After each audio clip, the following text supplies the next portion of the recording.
जय श्री महाकाल। आज हमारे बीच में उपस्थित हैं श्री रमेश जी दीक्षित। आपकी 88 वर्ष की उम्र है और आपने अभी तक उज्जैन पर लगभग 5 किताबें लिख चुके हैं और अभी 5वीं किताब जो उनकी प्रकाशित हुई है वो है उज्जैनी रहस्यम। तो आइए जानते हैं उनकी शब्द यात्रा के बारे में।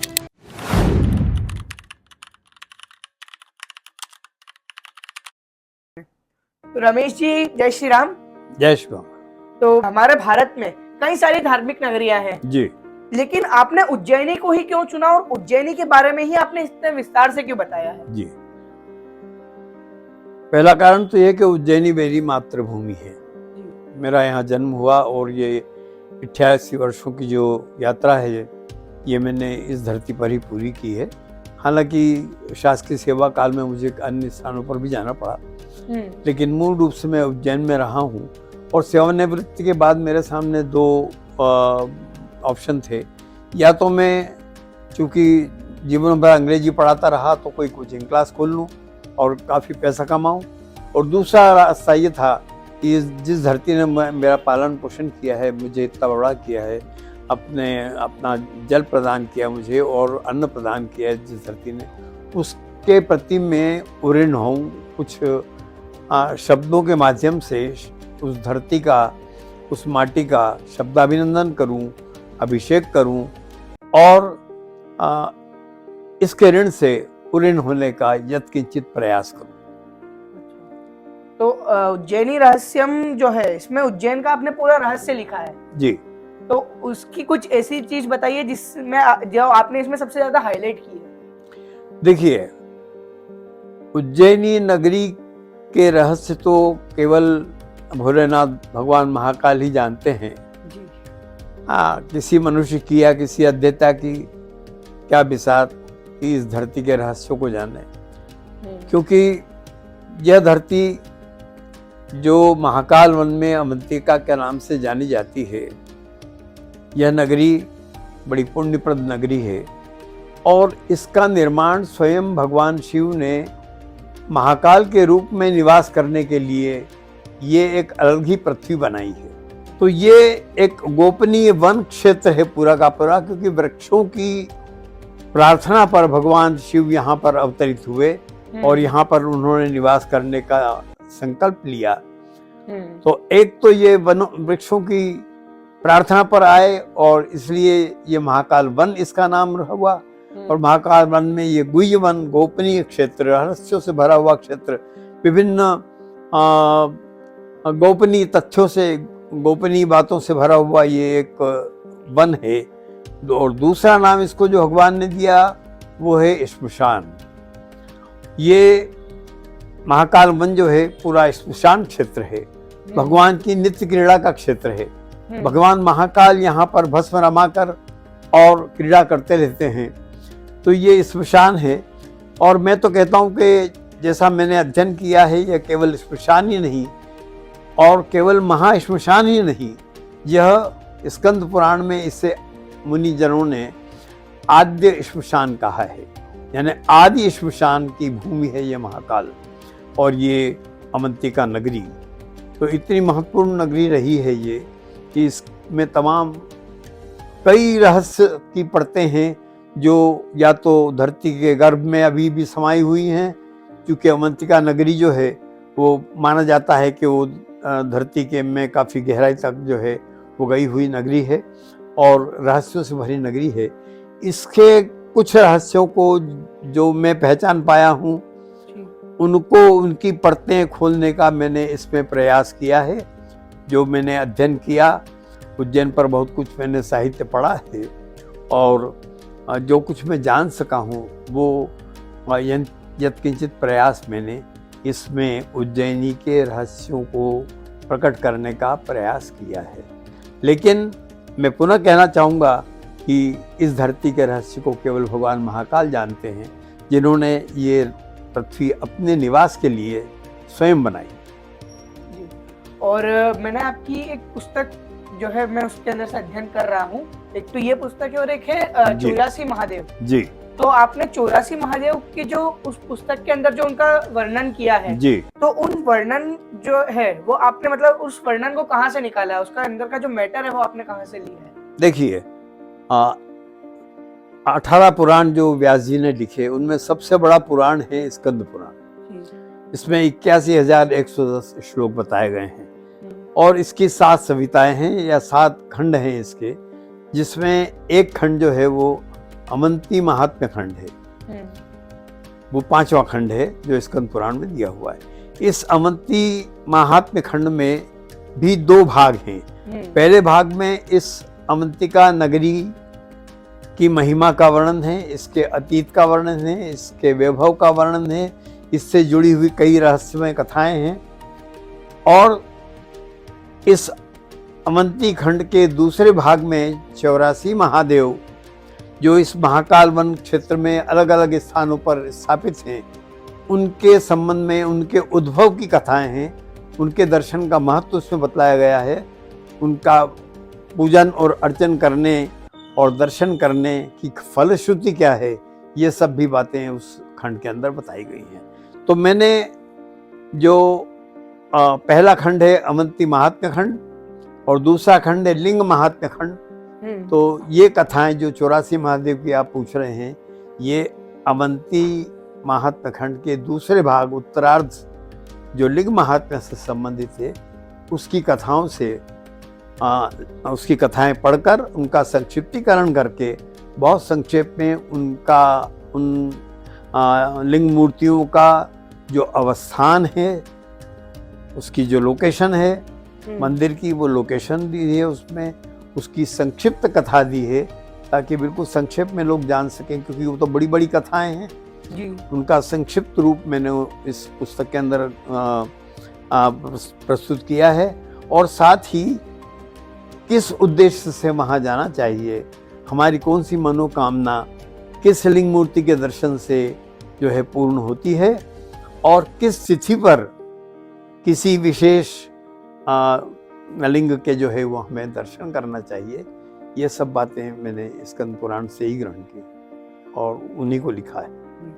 मेरा एक सवाल आपसे यह है कि हमारे भारत के अंदर जो अन्य स्थान है वहाँ पर शमशान है, उन्हें शमशान घाट के नाम से जाना जाता है, लेकिन एक मात्र उज्जैनी ही है जिसे हम जहाँ पर शमशान घाट को भी हम चक्र तीर्थ का नाम देते हैं।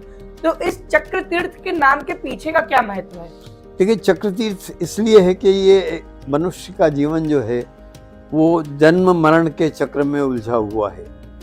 मनुष्य बार बार जन्म लेता है, बार बार मरता है, लेकिन उसे मोक्ष नहीं मिल पाता है। तो ये जन्म मरण का मोक्ष, जैसे पुनरपि जननम पुनरपि मरणम पुनरपि जननी जठरे शयनम, बार बार मनुष्य जन्म लेता है, बार बार मरता है, बार बार माता के गर्भ में आता है और फिर वही चक्र जो है चलता रहता है। तो इस चक्र तीर्थ से मुक्ति मिले उसे, इसलिए जो है उसका मोक्ष हो मनुष्य का, क्योंकि जो पुरुषार्थ के 4 सोपान बताए गए हैं, धर्म अर्थ काम मोक्ष, जिसे पुरुषार्थ चतुष्टय कहा जाता है, उसका अंतिम सोपान है मोक्ष।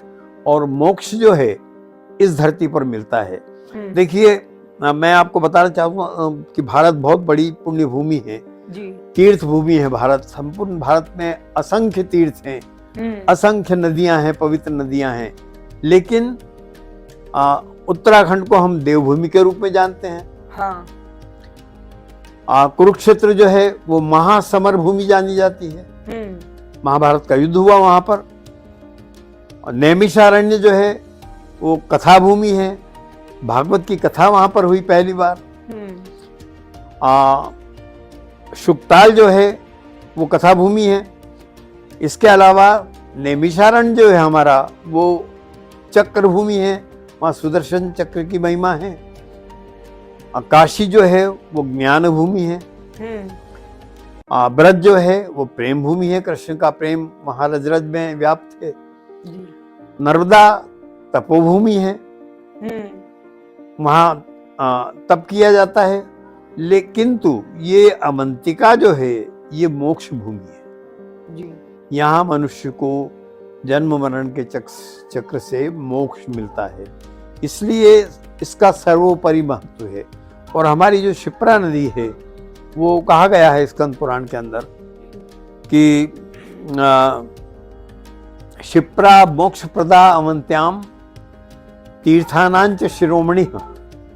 है ना। अवंतिका नगरी में जो क्षिप्रा है वो मोक्षदायिनी नदी है और वो तीर्थानांच शिरोमणि, तीर्थों की शिरोमणि है। इसलिए इस भूमि को, अवंतिका को या उज्जैनी को, क्योंकि उज्जैनी नाम बाद में पड़ा, इसके पहले नाम अवंतिका था। जब भगवान अंधक का वध कर अवंतिका में आए, तब से ऋषि मुनियों ने इसका नाम जो है अवंतिका से उज्जैनी कर दिया। और ये उज्जैनिया ने उत धन जैनी, उत्कर्ष के साथ में जय करने वाली नगरी है ये उज्जैनी। तो अवंतिका से इसका नाम तब से ऋषियों ने उज्जैनी कर दिया। तो ये उज्जैनी धरती जो है जी, ये मोक्षदायिनी धरती है। क्षिप्रा हमारी कली कलमश नाशिनी है, कलिकाल के पापों का नाश करने वाली है, पितरों का उद्धार करने वाली है जी, और मोक्षदायिनी नदी है। इसलिए इसका महत्व सर्वोपरि है। यहाँ पर गंगा भी स्वयं एक पौराणिक कथा के अनुसार, स्कंद पुराण की कथा के अनुसार, ब्रह्मलोक से जब ब्रह्मा के पास गंगा नदी गई, गंगा तो बड़ी पवित्र नदी मानी जाती है, भागीरथी है, त्रैलोक की वंदिता है, हाँ, त्रिपथगामिनी है, सबसे पवित्र नदी मानी जाती है। लेकिन एक स्थिति ऐसी आई कि सारे भारत के लोग, असंख्य श्रद्धालु वहाँ पहुँचते हैं और कहते हैं कि हम अपने पाप धो लिए, क्षिप्रा में स्नान, गंगा में स्नान कर लिया हमने। तो गंगा एक बार ब्रह्मलोक में गई और ब्रह्मा जी से गंगा ने निवेदन किया कि मुझे जो है, मैं लोगों के पाप धोते धोते जो है अब उब चुकी हूँ और नीलवर्ण हो गई हूँ उनके पापों का शमन करते करते, और अब मैं पृथ्वी पर वापिस जाना नहीं चाहती। तो ब्रह्मा जी ने कहा कि तुम ऐसा करो कि धरती पर तो तुम्हें जाना है, लोक का कल्याण करना है, और धरती पर तुम्हारा अवतरण हुआ है, तो तुम ऐसा करो कि क्षिप्रा नदी में जाओ। महाकाल वन में क्षिप्रा नदी स्थित है, उस क्षिप्रा नदी में जाओ और वहां जाकर क्षिप्रा के दर्शन करो, क्षिप्रा से मिलो, तो तुम्हारे ये सब पाप धुल जाएंगे। तो यहाँ गंगा नदी स्वयं निष्पाप होने के लिए क्षिप्रा के पास आई है। तो आप सोच सकते हैं कि क्षिप्रा नदी का कितना बड़ा महत्व है जी। ये सारे संसार के अंदर, सारी धरती पर एकमात्र ऐसी नदी है जिसने गंगा जैसी नदी के भी पापों का शमन किया और गंगा यहाँ आकर निष्पाप की, उस कथा के अनुसार। तो ये धरती की सबसे पवित्र नदी है। और स्कंद पुराण में तो इसका उल्लेख भी किया है। इसका सनत कुमार जी ने, जो ऋषि सनत कुमार हैं, उन्होंने व्यास जी से कहा कि नास्ति वत्स, हे वत्स, नास्ति वत्स मही पृष्ठे क्षिप्रायाम सदृशी नदी। हे वत्स, इस मही पृष्ठ पर, इस धरती पर क्षिप्रा के समान दूसरी नदी है ही नहीं। यस्यास तीरे, इसके तीर पर, इसके तट पर क्षणान मुक्ति, क्षण भर में मुक्ति मिल जाती है, क्षण भर में मनुष्य को का मोक्ष हो जाता है। किंचिवित सेवनेन वै, तो जो यहाँ पर चिरकाल तक सेवन करते हैं इस नदी का, इस अवंतिका नगरी में रहते हैं, उनके भाग्य की तो क्या बात कही जाए। ये क्षिप्रा ऐसी नदी है, देव दुर्लभ नदी है। यहाँ पर तो देवता भी इसमें स्नान करके और पुण्य प्राप्त करने के लिए जो है अवंतिका आते हैं। ये देवताओं के लिए भी, देवता भी लालायित रहते हैं कि हम क्षिप्रा में स्नान करें। तो ये इतनी पुण्यप्रद नदी है। मोक्ष यहाँ मिलता है मनुष्य को, जो उसका अंतिम लक्ष्य है, जिससे कि वो जन्म मरण के चक्कर से छूट जाता है। और मुझे आप माँ गढ़कालिका के बारे में कुछ बताइए। देखिए, गढ़कालिका जो है ये एक बहुत प्राचीन शक्तिपीठ है। इसे शक्तिपीठ भी माना जाता है, इसे देवी पीठ भी माना जाता है। और यह गढ़कालिका जो है किसी समय में प्राचीन अवंतिका के क्षेत्र में ही, चूंकि गढ़ क्षेत्र में ही अवंतिका थी, उज्जैन के उत्तर में अवंतिका नगरी अवस्थित थी उस समय। तो ये जो है मतलब गढ़कालिका एक पहाड़ी पर स्थित देवी का स्थान था। और अब जो है सारा स्वरूप इसका बदल चुका है। इसके चारों ओर खाइयाँ थी, खाइयों में जल भरा रहता था। क्षिप्रा तो गढ़कालिका के से बिल्कुल समीप लगी हुई है। तो ये चारों तरफ इसके खाइयाँ थी और ये एक देवी का स्थान है, बड़ा महत्वपूर्ण स्थान है, देवी पीठ है। और गढ़कालिका माता की कृपा से महाकवि कालिदास एक अपढ़ और अज्ञानी व्यक्ति से, जिनको कि एक कथा के अनुसार काशी से निष्कासित कर दिया गया था, उन्होंने आकर यहाँ गढ़कालिका माता की सेवा पूजा अर्चा शुरू की और भगवती की कृपा हुई, देवी माँ की कृपा हुई और उन्हें कवित्व प्रतिभा प्राप्त हुई। और वो गढ़कालिका माता की कृपा से ही इतने बड़े कवि कुल गुरु कालिदास उनको कहा जाता है। कवि कुल कुमुद कलाधर कहा जाता है कालिदास को। और Kalidas is said to be the Shakespeare of India. उनको भारत का शेक्सपियर कहा जाता है। तो इतनी बड़ी कवित्व प्रतिभा उन्हें देवी गढ़कालिका की कृपा से ही प्राप्त हुई। और ये बड़ी अद्भुत चमत्कारी मूर्ति है। इसका जो स्वरूप है वो हमें, जो कालिका या काली देवी का जो ध्यान है, जो ध्यान का मंत्र है, वो साक्षात स्वरूप यहाँ पर हमें दिखाई देता है। मंत्र कहता है शवारूढ़ाम महाभीमाम घोर दंशाम हसन मुखिम। देवी को हसन मुखिम, हंसता हुआ मुख है उनका देवी का। शवारूढ़ाम महाभीमाम घोर दंशाम हसन मुखिम चतुर्भुजा चंड मुंड बरा भय कराम शिवाम मुंडमाला धरान देवीम ललज्जिह्वाम दिगंबराम एवं संचिंतये कालीम श्मशानालय वासिनी। तो दो शब्द इसके अंदर बड़े महत्वपूर्ण है। एक तो हसन मुखिम, इनका देवी का मुख मंडल जो है वो हंसता हुआ दिखाई देता है। और एक जो है ललज्जिह्वाम, लाल जीभ उनकी निकली हुई है देवी माँ की मुखमंडल में। तो जिसकी लाल जीभ लपलपाती हुई जीभ बाहर निकल रही हो, उसमें हम कैसे किसी हास्य मुद्रा की कल्पना कर सकते हैं। लेकिन ये अद्भुत मूर्ति है, अद्भुत देवी की अद्भुत प्रतिभा है, मतलब अद्भुत महिमा है इसकी। इसमें दोनों स्वरूप हमें दिखाई देते हैं। जो कालिका का ध्यान है, हसन मुखिम और ललज्जिह्वाम, दोनों स्वरूप इसमें हमें दिखाई देते हैं। मूर्ति हमें हंसती हुई भी दिखाई देती है, आशीर्वाद देती हुई भी दिखाई देती है, और दुष्टों का नाश करने के लिए, दुष्टों का संहार करने के लिए उनकी जीभ भी लपलपाती हुई दिखाई देती है। तो ये गढ़कालिका का बड़ा महत्व है। और इसकी महिमा का वर्णन कौन कर सकता है। मनुष्य के साधारण शक्ति नहीं है। उनकी कृपा से मतलब कालिदास जो है संसार के महाकवि हो गए। तो ये आज भी जो है वो जो गढ़ क्षेत्र है वो सारा का सारा जो है चमत्कारी क्षेत्र है। जो हमारी एक प्राचीन अवंतिका के सब देवी देवता उसी क्षेत्र के अंदर विराजमान हैं। चाहे वो गढ़कालिका का मंदिर हो, चाहे वो काल भैरव का मंदिर हो, चाहे वो रेणुतेश्वर का मंदिर हो, या भरतरी की गुफा हो, या फिर सिद्धवट हो, या विक्रांत भैरव हो। ये सारे उसी क्षेत्र के अंदर जो प्राचीन अवंतिका का क्षेत्र है उसमें सब ये पुण्य तीर्थ जो हैं, ये चमत्कारी देवता वहाँ पर विराजमान हैं, जिनका बड़ा उस क्षेत्र का बड़ा तांत्रिक महत्व है। विक्रांत भैरव एक तंत्रपीठ है, काल भैरव एक तंत्रपीठ है। वहाँ कई लोग साधना करते हैं और अपने मनोरथ सिद्ध करके जाते हैं। तो उसकी महिमा का वर्णन में एक अल्प बुद्धि वाला व्यक्ति, अल्पमति वाला व्यक्ति, अल्प शक्ति वाला व्यक्ति, अल्प भक्ति वाला किंचन लेखक जो है वो क्या कर सकता हूँ उनकी महिमा का वर्णन।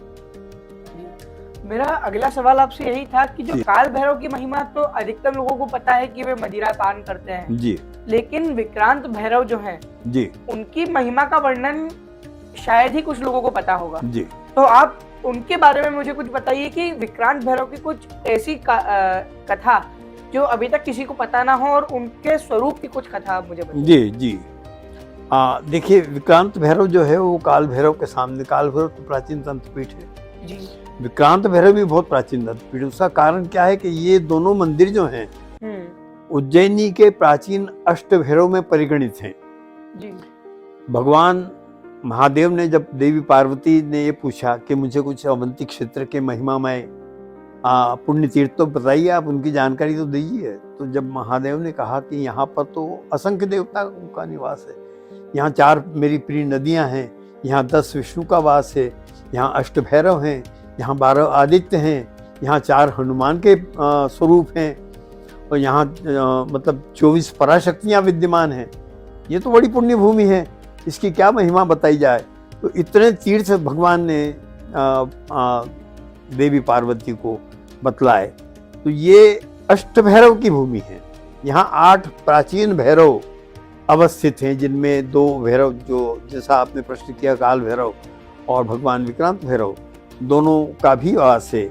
क्रमांक 2 पर विक्रांत भैरव का नाम है और क्रमांक 8 पर काल भैरव का नाम है। उस महादेव जी ने जो अष्ट भैरवों के नाम बताए देवी पार्वती को उनमें। तो काल भैरव भी प्राचीन तंत्रपीठ है, क्योंकि वहाँ सदियों से उनको मदिरा का भोग लगाया जाता है, मदिरा पान किया जाता है। वहाँ पंच मकार पूजा होती रही है। कापालिक लोग यहाँ साधक रहे हैं और वो प्राचीन तंत्रपीठ है। आज भी जिस भक्त की इच्छा होती है वो बोतल बंद मदिरा लेकर आता है और भगवान को वो मदिरा जो है पुजारी के द्वारा तांत्रिक मंत्रोच्चार के साथ में जो है वो उनको नैवेद्य लगा के रूप में मदिरा जो है भगवान को पिलाई जाती है। उसके बिल्कुल ठीक सामने ओखलेश्वर महाश्मशान है। शिप्रा नदी के दोनों ओर ओखलेश्वर महाश्मशान होने की जो है वो बात कही गई है। और ये पुराण प्रसिद्ध इस मतलब ओखलेश्वर श्मशान है, जहाँ पर भगवान विक्रांत भैरव विराजित हैं और उनके बिल्कुल पास में ओखलेश्वर महादेव का मंदिर है, जो कि 1000 वर्ष प्राचीन है। परमारकालीन मंदिर है वो, जिसे मुगल आक्रांताओं ने ध्वस्त कर दिया था। मुगल आक्रांताओं ने कई हमारे मंदिरों को नष्ट किया और वे स्मशान तक पहुंच गए। स्मशान में भी जो ओखलेश्वर स्मशान है, वहाँ असंख्य मूर्तियां आज भी विद्यमान है। अद्भुत मूर्तियां हैं, लेकिन उनको भी खंडित कर दिया गया। तो लेकिन विक्रांत भैरव की मूर्ति जो है वो प्रतिमा मिट्टी से दबी हुई थी, क्षिप्रा की बाढ़ से दब जाती थी, तो वो अखंड मूर्ति रही। और पास में ओखलेश्वर महादेव की लिंग मूर्ति है, जो बड़ा महत्व रखती है। जहाँ क्षिप्रा स्नान करके ओखलेश्वर महादेव का, स्मशान के महादेव का दर्शन करने से मोक्ष मिल जाता है। तो ये ओखलेश्वर, जैसा मैंने बताया, ये महाश्मशान है, आद्य श्मशान है। और इसमें विक्रांत भैरव साक्षात वहीं घाट पर विराजमान है। जो 50 मूर्तियां हैं, उनमें एक मूर्ति विक्रांत भैरव की भी रही। यहाँ पर एक गढ़वाल के साधक उज्जैनी में आए और उज्जैनी में रहे, बाल्यकाल से धार में रहे। बचपन में उनका बचपन धार में बीता। उसके बाद वो उज्जैन आ गए सेवा में। माधव कॉलेज में उन्होंने कार्यालय के अंदर सेवा दी। उसके बाद वो विक्रम यूनिवर्सिटी में चले गए। उनका पुण्य नाम है श्री गोविंद प्रसाद कुकरेती, जिन्हें केवल भारत ही नहीं अनेक विदेशों में जिन्हें बाबा डबराल के नाम से जाना जाता है। उन्होंने यहाँ साधना की इस स्मशान के अंदर। और जैसा कि कथा, जैसा कि उन्होंने डबराल बाबा ने, क्योंकि मैं उनके बहुत निकट रहा सन 1956 से, मेरा परम सौभाग्य है कि मैं 60 वर्षों तक उनके सानिध्य में रहा। तो जैसा कि उन्होंने मुझे बताया, एक दिवाली की रात में उनको जो है वहाँ चमत्कार हुआ, क्योंकि दिवाली जो है काल रात्रि होती है। हमारे यहाँ 4 रात्रियाँ महत्वपूर्ण होती हैं, उनमें एक होती है काल रात्रि, क्योंकि सारा अंधकार छाया हुआ रहता है। उस काल रात्रि में उन्हें भगवान विक्रांत भैरव ने दर्शन दिए साक्षात रूप में। और बाबा ने तो वहाँ एक दीपक जलाया था। दिवाली पर दीपक जलाने की परंपरा है। एक दीपक जाकर स्मशान में जलाया था, लेकिन जब पलट कर उन्होंने ये देखा कि मैंने जो दीपक जलाया वो हवा चल रही है, तो भूत कुछ तो नहीं गया। तो जैसे ही डबराल बाबा ने पलट कर देखा, तो वहाँ असंख्य दीपक जो है उस स्मशान के अंदर ज्योतित थे। और सारा हजारों दीपकों का जो आलोक जो है, उससे सारा स्मशान जगमगा रहा था। बाबा भयभीत हो गए और डरे हुए ऊपर दौड़कर गए वहाँ पर काल भैरव मंदिर में। वहाँ एक सुंदरलाल जी करके एक वृद्ध पुजारी बैठते थे, तो उन्हें बुलाकर लेकर आए कि देखो ये क्या हो गया।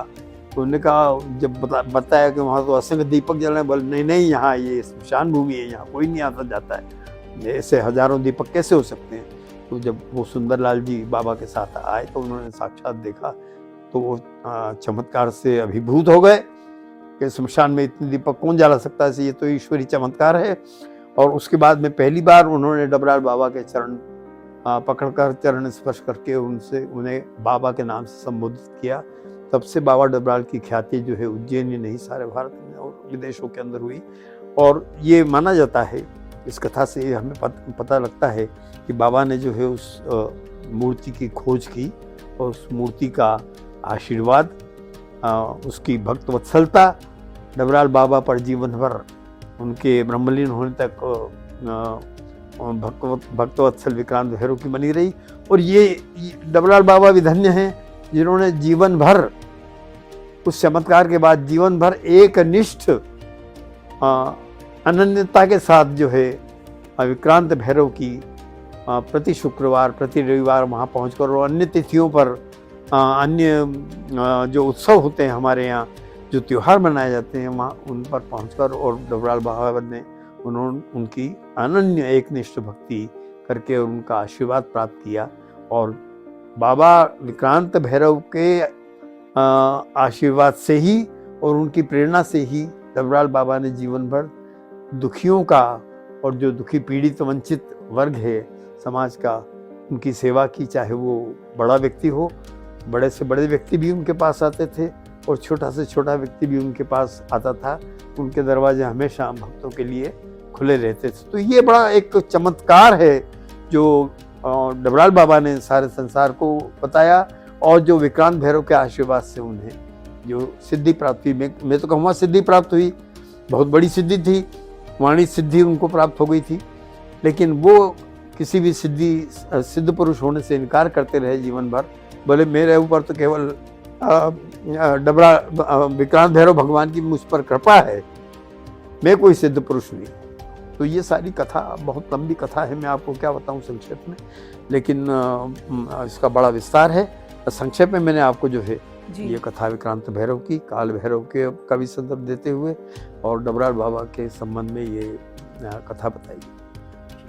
तो अभी जो चल रही पॉडकास्ट है हम इसको यहीं समाप्त करते हैं जी। और आपका सानिध्य हमें प्राप्त हुआ जी, उसके लिए धन्यवाद। आपने आपका कीमती समय हमें प्रदान किया। बहुत बहुत आपको, आप जो प्रयास कर रहे हैं उज्जैन की महिमा दूर दूर तक पहुंचाने का सोशल मीडिया के माध्यम से, वो सफलता आपको प्राप्त हो और भगवान महाकाल की कृपा, माँ हरसिद्धि की कृपा, माँ गढ़कर्जा की कृपा और विक्रांत भैरव की कृपा और यहाँ जितने देवता विराजित हैं, असंख्य देवताओं की भूमि है ये। यहाँ कौन नहीं आया, कौन ऐसा देवता है जो इस धरती पर नहीं आया हो। तमाम ऋषि मुनि देवी देवता सब यहाँ पर इस धरती पर आए हैं। तो उन सब का आशीर्वाद आपको प्राप्त हो, ये मेरी आपके लिए मंगल कामना है। धन्यवाद, बहुत बहुत आशीर्वाद।